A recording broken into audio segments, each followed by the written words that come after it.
નમસ્કાર મિત્રો, સ્વાગત છે આપનું આપની જ પોતાની યુટ્યુબ ચેનલ એજ્યુકેશન પ્લાનેટ પર। તો મિત્રો, આજે આપણે જોઈશું ધોરણ 5 પર્યાવરણ પાઠ 1 ની સ્વાધ્યાય પોથીનું સંપૂર્ણ સોલ્યુશન, જેનું નામ છે મજાની ઇન્દ્રિયો।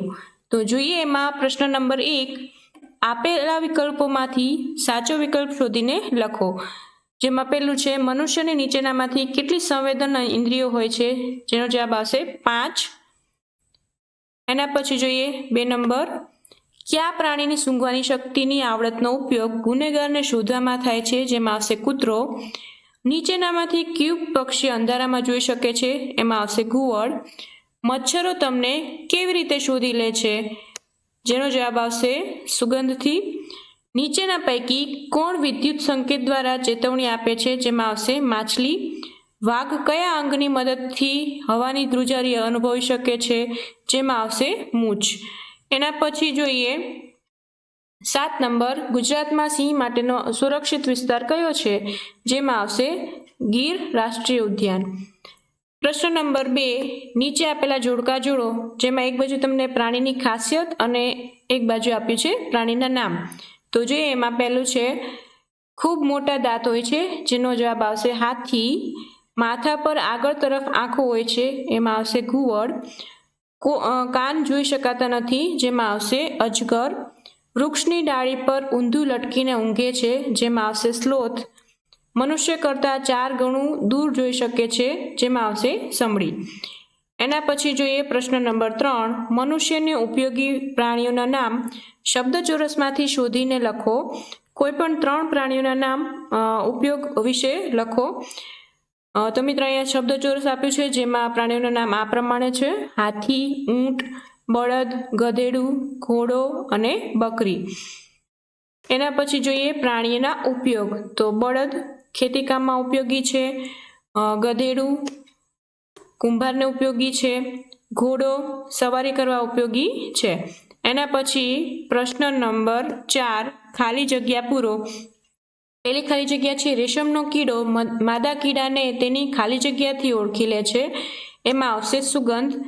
બીજું, મચ્છર માણસને તેના શરીરના ખાલી જગ્યા પરથી ઓળખી લે છે, એમાં આવશે સુગંધ અથવા તાપમાન, બંને તમે લખી શકો। 3 નંબર, ખાલી જગ્યા ઋતુમાં ગરોળીને આપણે ઘરમાં જોઈ શકતા નથી, જેમાં આવશે શિયાળાની ઋતુ। પ્રાણીઓ એકબીજાને વિવિધ ખાલી જગ્યા દ્વારા ભય વિશે ચેતવણી આપે છે, જેમાં આવશે અવાજ। એના પછી 5 નંબર, વિધાનો ખરા છે કે ખોટા તે દર્શાવો। પહેલું છે જીભની મદદથી સ્વાદ પારખી શકાય છે, એમાં આવશે સાચું। દરેક પ્રાણીઓની જોવાની દ્રષ્ટિ સમાન હોય છે, એમાં આવશે ખોટું। પક્ષીઓને કાન હોતા નથી, જેમાં આવશે સાચું। સ્લોથ ગાય જેવું દેખાય છે, એમાં આવશે ખોટું। વાઘના કાન અલગ અલગ દિશામાં ફરી શકે છે, એમાં આવશે સાચું। જીરાફ લગભગ 2 કલાક ઊંઘે છે, એમાં આવશે સાચું। એના પછી જોઈએ પ્રશ્ન નંબર 6, પ્રશ્નનો જવાબ લખો। પહેલો પ્રશ્ન છે પ્રાચીન સમયમાં કયા પક્ષીનો સંદેશાવાહક તરીકે ઉપયોગ થતો હતો, એમાં આવશે કબૂતર। પ્રશ્ન નંબર 2, ઓસ્ટ્રેલિયામાં જોવા મળતું વિશિષ્ટ પ્રાણી કયું છે, જેમાં આવશે કાંગારૂ। ગંધની ઇન્દ્રિય તમને ક્યાં મદદરૂપ બને છે, જેમાં આવશે ખોરાક સૂંઘવામાં, ફૂલ ઓળખવામાં, સારી ખરાબ ગંધ પારખવામાં। કયા પ્રાણી પાસે પસાર થતા તેના કાન ઊંચા થઈ જાય છે, જેમાં આવશે કૂતરા પાસે। 5મું છે મીઠાઈ વેરાઈ હોય ત્યારે થોડી વારમાં કયું જીવજંતુ આવી જાય છે, એમાં આવશે કીડી। કાનના સ્થાને નાના છિદ્ર હોય તેવા પ્રાણીઓના નામ લખો, એમાં આવશે માછલી, મગર, દેડકા અને ગરોળી।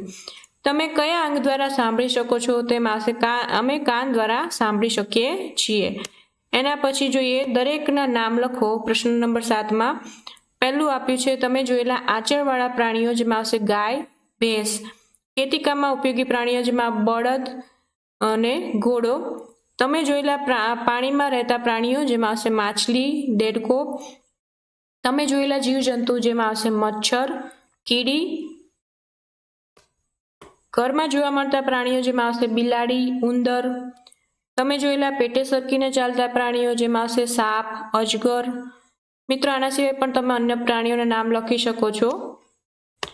પ્રશ્ન નંબર 8 પ્રશ્નોના જવાબ લખો. પહેલું છે કયા કયા પ્રાણીઓના કાન તમારા કાન કરતાં નાના છે? જેમાં આવશે ઉંદર, ખિસકોલી, વાંદરો, બિલાડી જેવા પ્રાણીઓના કાન મારા કાન કરતાં નાના છે. બીજા નંબર પર કયા કયા પ્રાણીઓના કાન તમારા કાન કરતાં મોટા છે? તો એમાં હાથી, ગાય, ભેંસ, ઘોડો, બકરી, કૂતરો વગેરે લખી શકાય.